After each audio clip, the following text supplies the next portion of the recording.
Style. Under style come literary devices, phonological patterning, and rhetorical devices. Let's first look at literary devices. Simile. Similes are used for comparison between two objects to aid the reader in creating the picture in their head according to the scenario the writer presents. It is a common misconception that only the connecting words as and like allow a comparison to qualify as a simile. They can also use other words to create direct comparisons, words like so, than, or verbs of comparison such as compare and resemble. For example, the simile hotter than hell does not use like or as, but a comparison is being created. Metaphors. Metaphors are implied meanings. You often hear people say, she's a snake, metaphorically, not literally. So this means that she isn't actually a snake, but a conniving person. Similarly, if I have to write adrenaline rushed through my veins and I want a metaphor for it, I could say, a circus cartwheeled through my veins. Now you tell me which sounds more entertaining.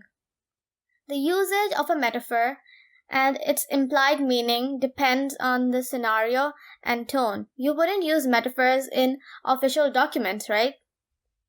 Personification. Personification is most often seen in poetry, but is also seen in prose to quite an extent. It is when human characteristics are given to inanimate objects or abstractions. For example, in Dante's Inferno, death has been personified, making it seem like a killer on the loose. This makes the text interesting as it gives the sense that the object or idea, or whatever the writer has personified, is capable of feeling emotions and understanding what we say. If you say, the leaves danced in the wind, that will be personification, as dancing is something associated with humans. Symbolism. According to Wikipedia, a symbol is a mark, sign, or word that indicates, signifies, or is understood as representing an idea, object, or relationship. Symbols allow people to go beyond what is known or seen by creating linkages between otherwise very different concepts and experiences. For example, writers often use colors as symbols in their works, blue for sadness, red for love or hate, depending on the context, yellow for betrayal. Over here I have written that trees are symbolic of life, wisdom, power, and prosperity. Rocks signify strength and stability, rain for renewal, fertility, and change, and a pen symbolizes potential. These are sort of standard symbols, but it is up to the writer how they want to convey the message. They may use symbols in an ironic manner. Allegory. The best example I can give you for this is the novel Animal Farm by George Orwell. It is the shortest novel I've read, 100 pages long, I guess. The farm is symbolic of a state endorsing communism, where different animals represent different types of people. As far as I know, it was banned by the Soviets, which makes it even more obvious it's a must-read. Ambiguity. The best place to use ambiguity, in my opinion, would be in a comic text. The example I showed to you at the beginning of the series in the first video could be a great title for a play or short story, each character understanding something different. Now, let's come to phonological patterning. Alliteration is a stylistic device in which a number of words having the same consonant sound occur close together in a series. Wondrous, whispering winter wind. In this example, the W sound creates a fairy-like tone, which will affect the context it is placed in. One key thing to note is that alliteration does not depend on the letters, but on sounds. So the phrase, not naughty, is alliterative, but cigarette chase is not. Consonance refers to the repetitive sounds produced by consonants within a sentence or phrase. This repetition often takes place in quick succession, such as pitter-patter. Now let me remind you of our favorite instance of consonance. The house of Godric Gryffindor has commanded the respect of the wizard world for nearly 10 centuries. I will not have you in the course of a single evening besmirching that name by behaving like a babbling, bumbling band of baboons. Try saying that 5 times faster. Now, to dance is to let the body breathe.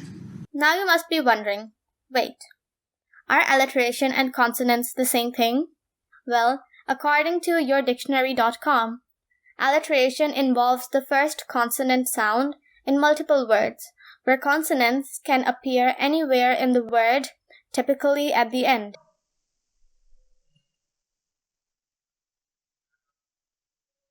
Assonance is the repetition of similar vowel sounds, such as son of a gun, good night, sleep tight, don't let the bed bugs bite, back in black. Sibilance is the repetition of the S sound, such as sadly Sam sold 7 venomous serpents to Sally and Cyrus in San Francisco. Wow, this is a tongue twister for sure. Sibilance is usually used to give a serpentine effect, or perhaps when someone is crying, it is used to emphasize the sniffing noise. And this is obviously varied from context to context. Sometimes people like to be specific in their analysis and would prefer using precise terms such as sibilance, fricative, and such. That's why I included this term. I don't think it would be a problem if you don't use these specific words and just use the term consonants instead. Onomatopoeia, rhyme, rhythm. Wikipedia states, onomatopoeia is the process of creating a word that phonetically imitates, resembles, or suggests the sound it describes. That means words like bang, crash, and screech are examples of onomatopoeia as they describe the sound of the image. Like when you bang the door, it bangs shut, right? Rhyme is produced when the ending of words sound similar, such as Mayday. In songs, rhythm is seen when there is a systematic arrangement of musical sounds. As we all know, poems have a song-like element attached to them, hence, rhythm is a technique commonly used by poets. These devices are used to make the text more exciting and memorable by making it appeal to the sense of hearing.